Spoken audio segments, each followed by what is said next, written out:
റമദാൻ 17 വരുമ്പോ ഇസ്ലാം ഏറെ ശ്രദ്ധയോടെ പഠിപ്പിച്ച വിശുദ്ധ ഖുർആനിന്റെ ആയത്തിനകത്ത് പോലും പേരെടുത്തു പറഞ്ഞ സ്ഥലമാണ് വലഖദ് നസറകുമുല്ലാഹു ബിബദരിൻ വഅൻതും അദില്ലാ.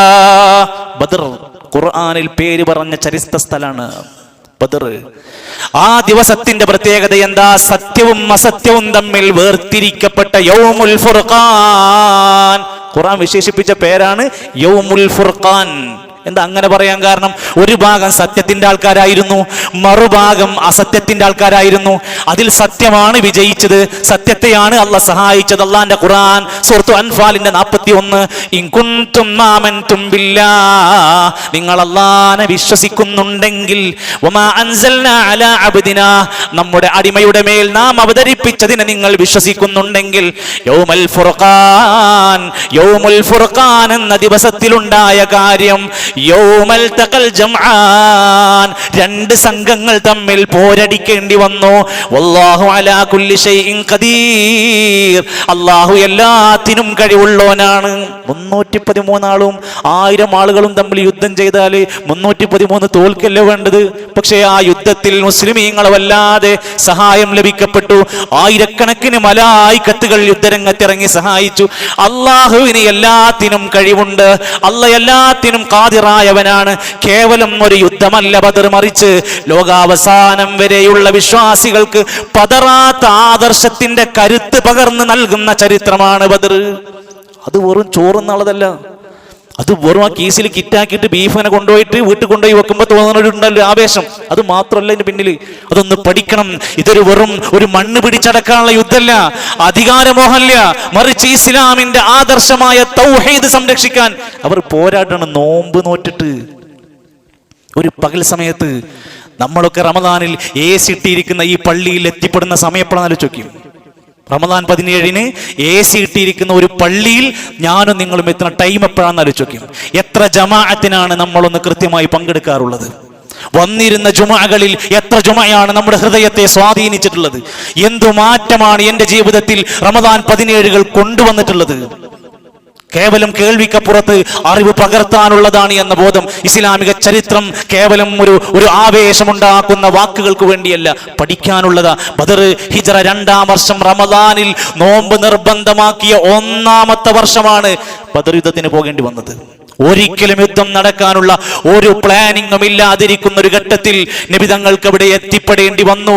ഇസ്ലാമിനെ സംരക്ഷിക്കേണ്ടി വന്നു, മുസ്ലിമീങ്ങളുടെ സ്വത്തും മണ്ണും സംരക്ഷിക്കേണ്ടി വന്നു, ആദർശം സംരക്ഷിക്കേണ്ടി വന്നു.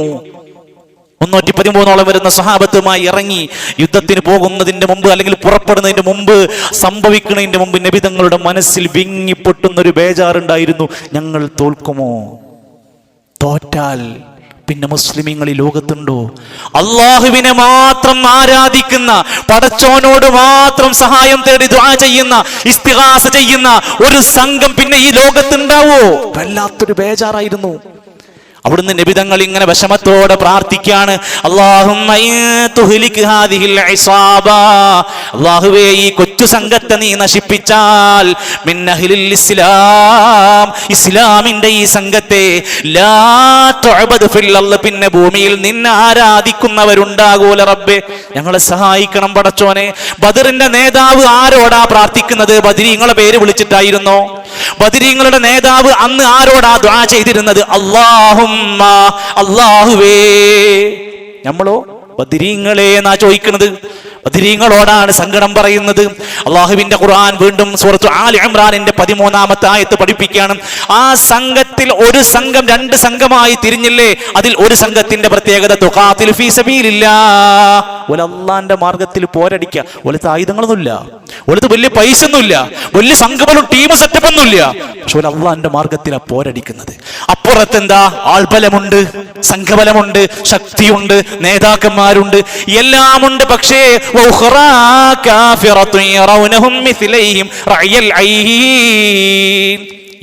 ഇരട്ടി തോന്നിപ്പിക്കുന്ന വൻ സംഘമായിട്ടാണ് കാഫിറത്തായ ആൾക്കാർ വന്നത്. എന്നിട്ട് അല്ലാഹ് പറയാണ്, അല്ലാഹ് സഹായിച്ചു. ആരെ? വല്ലാഹു യുഅയ്യിദു ബിനസ്രിഹി മയ്യശാ, അല്ലാഹ് ഉദ്ദേശിച്ചവരെ അല്ലാഹ് സഹായപ്പെടുത്തി ശക്തിപ്പെടുത്തി കൊടുത്തു. എന്നിട്ട് അല്ലാഹ് പറയാണ്, എന്നിട്ട് അല്ലാഹു പറയാണ് ഇന്ന ഫീ ദാലിക്, തീർച്ചയായും ഈ സംഭവത്തിൽ ലഇബ്റതൻ ലിഉലിൽ അബ്സാർ, കണ്ണുള്ളവർക്കെല്ലാം ഇതിൽ ഗുണപാഠമുണ്ട്. അത് പഠിക്കണം. ഇതിലെന്ത് ഗുണപാഠം നമുക്ക് പഠിക്കാനുള്ളത്? നമുക്ക് പിന്നെ യുദ്ധമൊന്നും പഠിക്കാനല്ല. നമ്മുടെ നാട്ടിൽ യുദ്ധമല്ല, GCC രാജ്യങ്ങളിൽ ശക്തമായ പോരാട്ടങ്ങൾ നടന്നുകൊണ്ടിരിക്കാം. ഞാൻ ആ വിഷയത്തെ പറയാൻ ആഗ്രഹിക്കില്ല. പക്ഷേ ചില സത്യങ്ങളെ ഇനിയും നമ്മൾ മൂടിവെക്കുന്നതിൽ അർത്ഥമില്ലെന്ന് എല്ലാവർക്കും അറിയാം. ആ രാജ്യത്ത് GCC രാജ്യങ്ങളിൽ ഒരു യുദ്ധം നടന്നാൽ എൻ്റെയും നിങ്ങളുടെയും വീടുകളെ, കുടുംബങ്ങൾ അത് പച്ചയായി ബാധിക്കും. മാർക്കറ്റുകളെ ബാധിക്കും, ഷോപ്പിങ്ങുകളെ ബാധിക്കും. നിങ്ങൾ ഒരുക്കി വെച്ച പെരുന്നാൾ വിഭവങ്ങളെ അത് ബാധിക്കുമെന്നതിൽ ഒരു സംശയമില്ല. ആക്രമിക്കുന്ന ആളുകൾ, യുദ്ധം ചെയ്യാൻ ഉദ്ദേശിച്ചവർ ഏത് രാജ്യക്കാരായാലും അനീതിയാണ്. ഏത് പേരിൽ അവർ പറഞ്ഞാലും അത് അനീതിയാണ്. അതിനെ ഒരു നിലക്കും നമ്മൾ പ്രോത്സാഹിപ്പിക്കുന്നില്ല.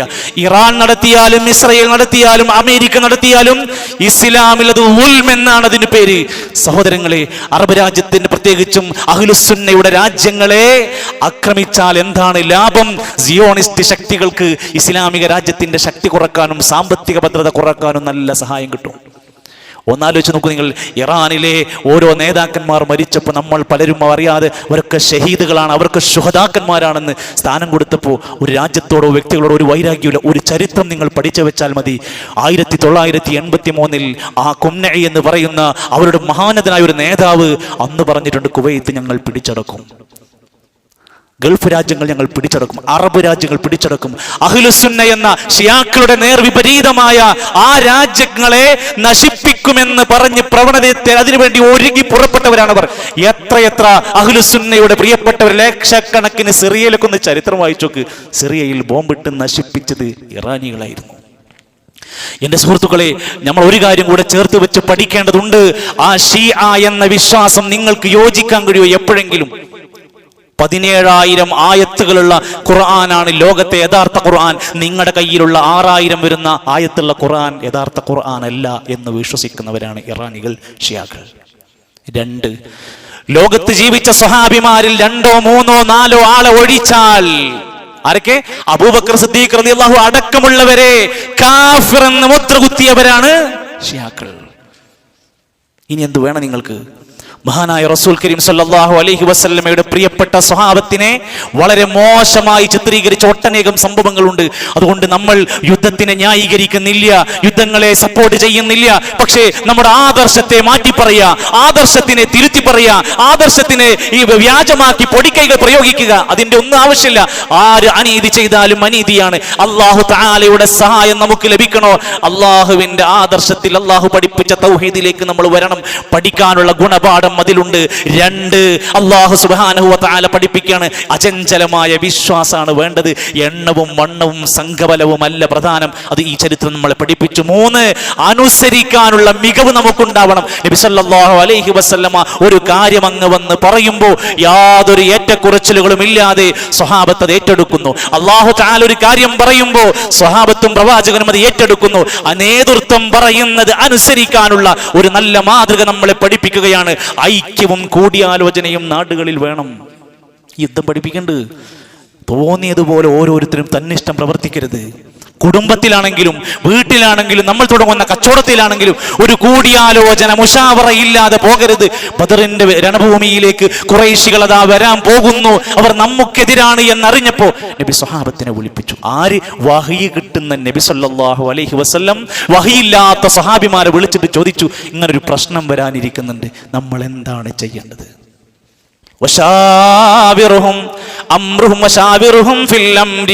അവരോട് കാര്യങ്ങൾ കൂടിയാലോചിക്കണം നബിയേ. നബിനോടാ പറയണത്. ഇപ്പൊ നമ്മക്ക് എത്ര ബാധകമാണ്? ഒരു മീറ്റിംഗ് എന്ന് പറഞ്ഞാൽ, ഒരു യോഗം എന്ന് പറഞ്ഞാൽ ഇസ്ലാം അത് എത്ര പ്രാധാന്യത്തോടെയാണ് കണ്ടിരിക്കുന്നത്. അങ്ങനെ സ്വഹാബത്തിനെ എല്ലാം വിളിച്ച് മുഹാജിരീങ്ങൾ പറഞ്ഞു, നബിയേ, ഞങ്ങൾ ഒരിക്കലും നിങ്ങൾക്കെതിരായി നിൽക്കൂല, ഞങ്ങൾ റെഡിയാണ്. അതൊരു തീരുമാനം യോഗത്തിന്റെ. അൻസാരികളുടെ നേതാവ് സഅദ് ഇബ്നു മുആദ് റളിയല്ലാഹു അൻഹു വന്ന് പറഞ്ഞു, നബിയേ, ഞങ്ങൾ ഒരിക്കലും പിറകോട്ട് പോകില്ല, പൂർണ്ണമായി സപ്പോർട്ട് ചെയ്യും. നിങ്ങളെങ്ങാനും ഞങ്ങളോട് ഈ വിവസ്ത്രത അല്ലെങ്കിൽ ആയുധങ്ങളില്ലാതെ ഒരു കടലിൽ ഇറങ്ങാൻ പറഞ്ഞാൽ ഞങ്ങൾ റെഡിയാണ്. നമ്മളോ? അള്ളയും റസൂലും പറഞ്ഞ ഒരു കാര്യം ചെയ്യാൻ നമ്മൾ എത്ര സന്നദ്ധരാണ്? അവർ എന്തിനും സന്നദ്ധരാണ്. അഞ്ചാമത്തെ ഗുണപാഠം, പ്രവാചകന്മാരടക്കമുള്ള സ്വഹാബത്തടക്കമുള്ള ഇഷ്ടപ്പെട്ടവർ പോലും ജീവിതത്തിൽ ഒരുപാട് പരീക്ഷണങ്ങൾ അനുഭവിച്ചെങ്കിൽ നമ്മളും ഒരുപാട് പരീക്ഷണങ്ങൾ ജീവിതത്തിൽ അനുഭവിക്കും. എൻ്റെയൊക്കെ ചില ഭാഗങ്ങളാണ് ഇന്നതൊക്കെ. പലതരം പരീക്ഷണങ്ങൾ എല്ലാ കാലത്തും ശത്രുക്കളിൽ നിന്ന് പരീക്ഷണങ്ങൾ ഉണ്ടായിട്ടുണ്ട്, ഇനിയും ഉണ്ടായിക്കൊണ്ടിരിക്കും. എങ്ങനെയാണത് തീരുമാനിക്കുക? അതെങ്ങനെയാ? നല്ലൊരു മനുഷ്യനായ പരീക്ഷണം ഉണ്ടാവൂലേ? നബി സല്ലല്ലാഹു അലൈഹി വസല്ലമയോട് വന്നിട്ട് മിസ്അബ് ബിൻ സഅദ് റളിയല്ലാഹു ചോദിച്ചു, നബിയെ, ഈ ദുനിയാവിൽ മനുഷ്യന്മാരുടെ കൂട്ടത്തിൽ ഏറ്റവും പരീക്ഷണം കിട്ടുന്നത് ആർക്കായിരിക്കും? ഫഖാൽ, നബി തങ്ങൾ പറഞ്ഞു, അൽ അംബിയാ, അംബിയാക്കന്മാർക്കായിരിക്കും ഏറ്റവും കൂടുതൽ പരീക്ഷണം കിട്ടുക. അവർ മോശക്കാരാ? അല്ല, ഏറ്റവും അഫ്ളലായവരാ. പിന്നെ അതുപോലെയുള്ളവർ, പിന്നെ അതുപോലെ ജീവിച്ചവർ, ഒരാളുടെ ദീൻ എത്രമാത്രമുണ്ടോ അതിനനുസരിച്ച് അവന് പരീക്ഷണം കൂടിക്കൊണ്ടിരിക്കും. എത്ര ഈമാനായിട്ട് ജീവിക്കുന്നുണ്ടോ അതിനനുസരിച്ച് രോഗങ്ങളും കഷ്ടപ്പാടുകളും ദാരിദ്ര്യവും തകർച്ചകളും പ്രയാസങ്ങളും നമ്മുടെ ജീവിതം ഇട്ടുതരും. അപ്പൊ ദീൻ ഒഴിവാക്കരുത്, അപ്പോൾ ആത്മഹത്യകൾ തിരഞ്ഞെടുക്കരുത്, അപ്പൊ മോശം കൂട്ടുകെട്ടിലേക്ക്, ലഹരിയിലേക്ക്, മദ്യത്തിലേക്ക് പോകരുത്. അവിടെയാണ് തന്റെ ഈമാൻ പരിശോധിക്കപ്പെടേണ്ട സമയം. അതോടൊപ്പം ചരിത്രത്തിലേറെ ഗുണപാഠം പഠിക്കേണ്ടുന്ന ഈ ബദർ പോലും പഠിക്കാതെ സമൂഹം അന്ധവിശ്വാസങ്ങളുടെ മാറാപ്പ് പാണ്ഡങ്ങൾ ചുമലിലേറ്റി ജീവിക്കുക. എത്ര വലിയ അവർ അപകടം പിടിച്ച വഴിയിലേക്കാണ് പോയിക്കൊണ്ടിരിക്കുന്നത്. ആലോചിച്ച് നോക്കൂ നിങ്ങൾ. ബദരീങ്ങളോടുള്ള സ്നേഹം കാണിക്കാൻ, ബദരീങ്ങളോടുള്ള മഹബത്ത് കാണിക്കാൻ, അവരുടെ ജീവിതത്തെ പകർത്തേണ്ടതിന് പകരം ബദരീങ്ങളുടെ പേരിൽ സമൂഹത്തിൽ അനാചാരങ്ങൾ കൊണ്ടുവരികയാണ് ചെയ്തത്. ശിർക്കൻ വിശ്വാസങ്ങൾ വരെ കൊണ്ടുവന്നു. എത്രത്തോളം എന്ന് വെച്ചാൽ, ഇയ്യാക നഅ്ബുദു വ ഇയ്യാക നസ്തഈൻ, അല്ലാഹുവേ, നിന്നോട് മാത്രമേ ഞങ്ങൾ ആരാധന ചെയ്യുകയുള്ളൂ, നിനക്ക് മാത്രമേ ഞങ്ങൾ ആരാധന ചെയ്യൂ, നിന്നോട് മാത്രമേ ഞങ്ങൾ സഹായം തേടുകയുള്ളൂ എന്ന് പ്രാർത്ഥിക്കുന്ന വിശ്വാസി അവൻ റമദാൻ 17 വരുമ്പോൾ മാറാണ്. അള്ളാന്റെ ഖുർആൻ പിന്നെയും പറഞ്ഞു, വഅന്നൽ മസാജിദ ലില്ലാഹ്, പള്ളികൾ അല്ലാഹുള്ളതാണ്. ഫലാ തദ്ഉ മഅല്ലാഹി അഹദാ, നിങ്ങൾ ഇന്ന് വീട്ടിൽ പോയിട്ട്, നാട്ടിൽ പോയിട്ട് നിങ്ങൾ ശമ്പളം കൊടുക്കുന്ന, നിങ്ങൾ വരിസംഖ്യ കൊടുക്കുന്ന നിങ്ങളുടെ പള്ളിയിലെ ഉസ്താദിനോടൊരു സംശയം ചോദിക്ക്. വിശുദ്ധ ഖുർആനിലെ സൂറത്തുൽ ജിൻ എന്ന അധ്യായത്തിൽ ഇങ്ങനെ ഒരു ആയത്തുണ്ടോ? വഅന്നൽ മസാജിദ ലില്ലാഹ്, പള്ളികൾ അല്ലാഹുള്ളതാണ്. ഫലാ തദ്ഉ മഅല്ലാഹി അഹദാ, പള്ളികളിൽ അല്ലാഹുവോടൊപ്പം വേറെ ഒരാളെയും വിളിച്ച് പ്രാർത്ഥിക്കരുത്. ഇതിന്റെ അർത്ഥം എന്താണ് ഒന്ന് ചോദിക്കും. എന്താണ് ഇതിന്റെ അർത്ഥം? അപ്പോൾ നമ്മുടെ പള്ളിയിൽ നടന്നുകൊണ്ടിരിക്കുന്ന ബദർമാലയിൽ മൗലിദിൽ വിളിക്കുന്നത് ആരോടാണ്? ഈ പ്രാർത്ഥന ഏത് അർത്ഥത്തിലേക്കാണ് വരുന്നത്? നിങ്ങളൊന്ന് പരിശോധിച്ച് നോക്ക് പ്രിയപ്പെട്ടവരെ. പള്ളികളിൽ വെച്ചുകൊണ്ട് ബദർമാലയും ബദർ മൗലിദും നേർച്ചയും ആണ്ടുമൊക്കെ കഴിച്ചുകൊണ്ടിരിക്കുന്നു. എന്നിട്ട് നമ്മൾ ആലോചിക്കണം, ആ ബദരീങ്ങളോടാണ് സഹായം ചോദിച്ച് പ്രാർത്ഥിക്കുന്നത്. അവർ അവരുടെ ജീവിതത്തിന്റെ ആ രണഭൂമിയിൽ വെച്ച് ആരോടാ പ്രാർത്ഥിച്ചത്? ഇത് തസ്തഗീസൂന റബ്ബക്കും വസ്തജാബ ലക്കും, നിങ്ങൾ അവിടെ വെച്ചുകൊണ്ട് അള്ളാഹിനോട് ഇസ്തിഗാസ ചെയ്ത് പ്രാർത്ഥിച്ചപ്പോ അല്ലാഹു തആല നിങ്ങൾക്കതാ പ്രാർത്ഥനക്ക് ഉത്തരം നൽകിയിരിക്കുന്നു. നിങ്ങൾക്ക് പ്രാർത്ഥനക്ക് ഉത്തരം നൽകിയിരിക്കുന്നു. എങ്ങനെ? ആയിരക്കണക്കിന് മലക്കുകളെ ഇറക്കിയിട്ട് നിങ്ങൾക്കതാ അവിടുന്ന് പ്രാർത്ഥനക്ക് ഉത്തരം നൽകിയിരിക്കുന്നു എന്നാ പഠിപ്പിച്ചിരിക്കുന്നത്. എന്നിട്ട് നമ്മൾ എന്താ ചെയ്യുന്നത്?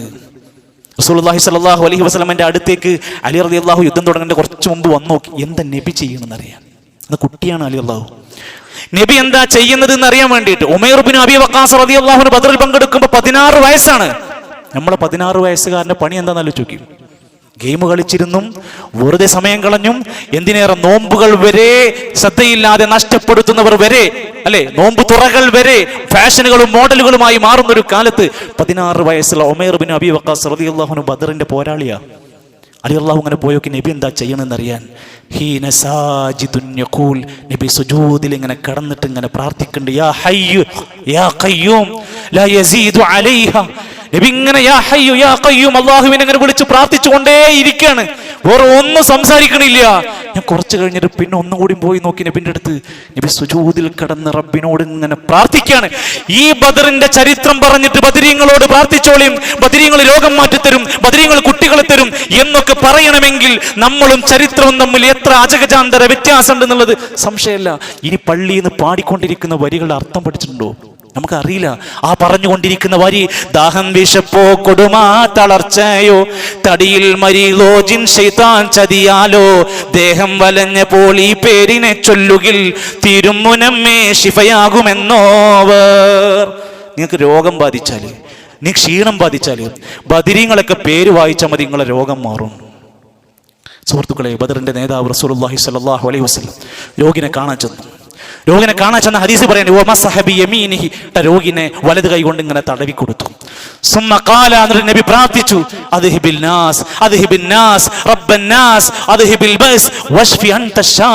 നബി അള്ളാഹിനോട് ശിഫക്ക് വേണ്ടിയിട്ട് മനുഷ്യന് വേണ്ടി പ്രാർത്ഥിച്ചു. ബദറിന്റെ നേതാവ് പഠിപ്പിച്ചത് അള്ളാഹിനോട് ശിഫയെ തേടാനാ. ഇതിനെ പുരയിൽ എഴുതി കരുതുകിൽ ഉദമാകയില്ല കളവിന്നതെന്നോവർ. ഈ പേര് കെട്ടിത്തൂക്കിയാല് നമ്മുടെ വീട്ടിൽ കളവ് നടക്കൂല എന്നാണ്. ഇവർക്ക് കള്ളന്മാർ നോക്കണ പണിയാണ്. ഒന്ന് ആലോചിച്ച്, തരം താഴ്ത്താണ് സ്വഹാബത്തിനെ, ബദരീങ്ങളെ തരം താഴ്ത്തി കിട്ടുക. ഇത് പാടാനാണ് മജ്ലിസുൻ നൂർ, ഇത് പാടാനാണ് മഹ്ദറത്തുൽ ബദരിയ. ഇതിങ്ങനെ ചൊല്ലിക്കൊടുത്ത് ക്യാൻസർ മാറ്റും, രോഗം മാറ്റും എന്ന് പറഞ്ഞ നമ്മുടെ ഉമ്മ പെങ്ങന്മാർ പള്ളിയിൽ ഉസ്താദിന്റെ കീഴിലേക്ക് പോകുമ്പോൾ ആലോചിക്കണം, ഈ വരികൾ പാടിക്കൊടുക്കാനാണ് ഈ പോണത്. എന്തിന്? നമ്മുടെ രോഗം മാറ്റാൻ ബദരീങ്ങൾക്ക് കഴിയുമെന്ന്. അല്ലൽ മികന്തേ കടത്തില്ലകപ്പെട്ടോൻ അസ്മാവുരത്താൽ കടം വീടുമെന്നോവർ. ഈ പേരിങ്ങനെ ചൊല്ലിയ കടങ്ങനെ വീടി കിട്ടും.